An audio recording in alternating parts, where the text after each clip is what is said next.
Doença da urina preta. O que se sabe sobre possível surto no Amazonas? A Vigilância Sanitária do Estado investiga 44 casos suspeitos da enfermidade pouco conhecida, que está relacionada com a ingestão de peixes e crustáceos. Conheça os detalhes do quadro e as formas de diagnóstico e tratamento. Assisto agora, em Últimas Notícias. A 176 quilômetros de Manaus, a cidade de Itacoatiara chamou a atenção das autoridades sanitárias do Amazonas nos últimos dias. Desde 22 de agosto, dezenas de moradores do local apresentam um quadro chamado rabdomiólise, marcado pela destruição das fibras que compõem os músculos do corpo. No mesmo período, indivíduos de outros 5 municípios do Amazonas, Silves, Manaus, Parintins, Caapiranga e Altazes, também foram diagnosticados com a mesma condição. Todos os 44 casos registrados até o momento estão sendo investigados, mas a principal suspeita é que esses indivíduos tenham sido acometidos pela doença de AF, conhecida popularmente como doença da urina preta. Conhecida desde a década de 1920, a enfermidade está relacionada a uma toxina que é encontrada em peixes e crustáceos. É justamente essa substância que provoca as lesões nos músculos e pode até danificar seriamente os rins. Mas o que explica o surto no Amazonas? Quais são as formas de prevenção, diagnóstico e tratamento? Saiba o que já se conhece e o que ainda falta saber sobre essa doença. De acordo com um artigo escrito em 2013 por especialistas do Hospital São Lucas Copacabana, no Rio de Janeiro, o nome da moléstia tem a ver com a sua origem. Os primeiros relatos sobre ela são de 1924 e vêm da região litorânea Königsberg-Af, que fica próxima do Mar Báltico. Atualmente, esse local integra a cidade de Kaliningrado, que pertence à Rússia, e faz fronteira com Lituânia e Polônia. À época, os médicos que trabalhavam no local descreveram um quadro de início súbito, com rigidez muscular, frequentemente acompanhada de urina escura. Após a publicação dos primeiros relatos, foram registrados novos casos no local durante os 9 anos seguintes. Eles ocorriam principalmente entre o verão e o outono, e tinham um fator em comum: o consumo de pescados. Devido à ausência de febre, e pelo rápido início dos sintomas após a ingestão de peixe cozido, acredita-se que a doença de AF seja causada por uma toxina, escrevem os autores brasileiros. De lá para cá, novos surtos foram registrados em outros países, como a antiga União Soviética, a Suécia, os Estados Unidos e a China. No Brasil, os primeiros casos foram identificados em 2008 e 2009. O momento de maior gravidade aconteceu em 2017, quando a Bahia contabilizou 71 pacientes com a doença, 66 deles na capital Salvador. Como é rara e pouco estudada, a doença de AF não possui uma lista fechada de manifestações. Os principais incômodos são dores musculares poucas horas após o consumo de peixes ou crustáceos. Geralmente nós vemos essa dor muscular se concentrar na região do trapézio, dos ombros e do pescoço, diz o médico Luiz Felipe Miranda, do Serviço de Nefrologia do Hospital Português da Bahia, em Salvador. Alguns pacientes também apresentam dor no peito, falta de ar, sensação de dormência, náusea, tontura e fraqueza. Outro sintoma característico é a urina escura, daí seu nome popular, que se assemelha à cor do café. Acredita-se que o causador do distúrbio seja alguma toxina encontrada em espécies de peixes, caso de salmão, pacu, enguia e vários outros, tanto de água doce quanto de salgada, e crustáceos, como lagostas, lagostins e camarões. Até o momento, os cientistas não identificaram qual é a toxina por trás da enfermidade. Desde os primeiros casos em 1924, tenta-se descobrir que substância é essa, mas até o momento, não se encontrou nada específico, reforça Miranda. Não se sabe também como o pescado adquire essa toxina. Suspeita-se de mudanças no ecossistema, presença de toxinas de cianobactérias ou metais pesados, mas até o momento, não foram identificados níveis tóxicos dessas substâncias, completa o nefrologista.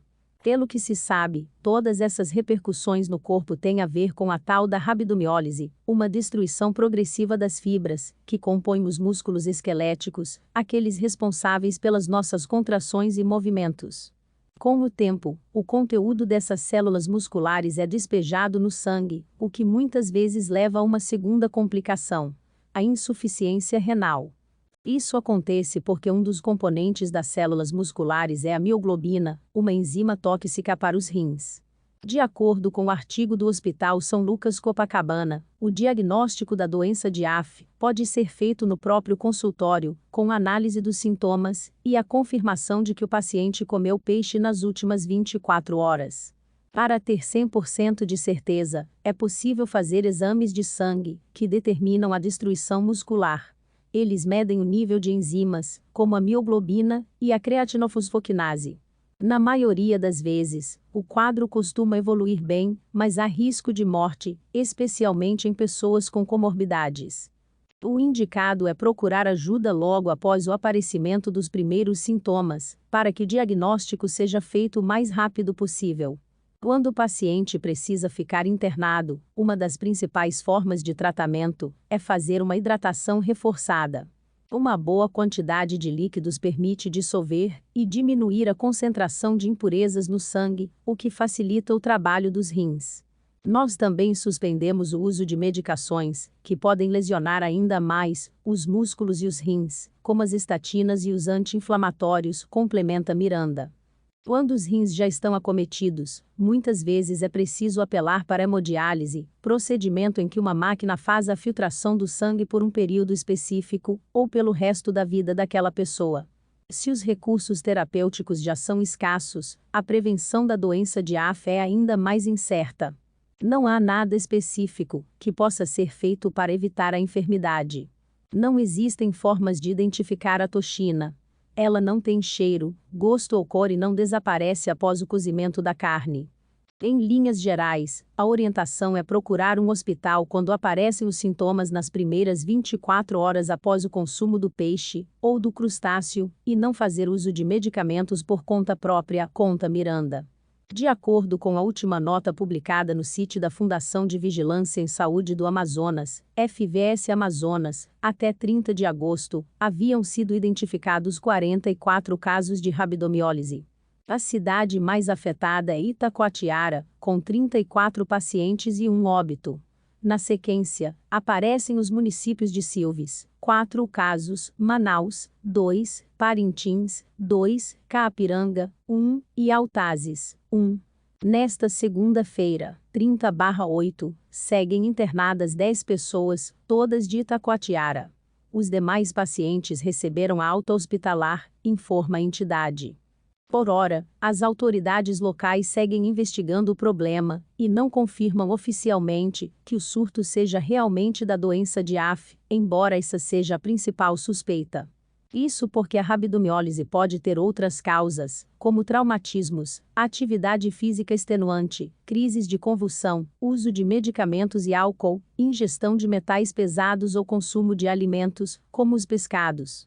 Em outra nota publicada no site do FVS Amazonas, especialistas dizem que a população não precisa deixar de comer pescados, até porque eles formam a base da alimentação amazonense.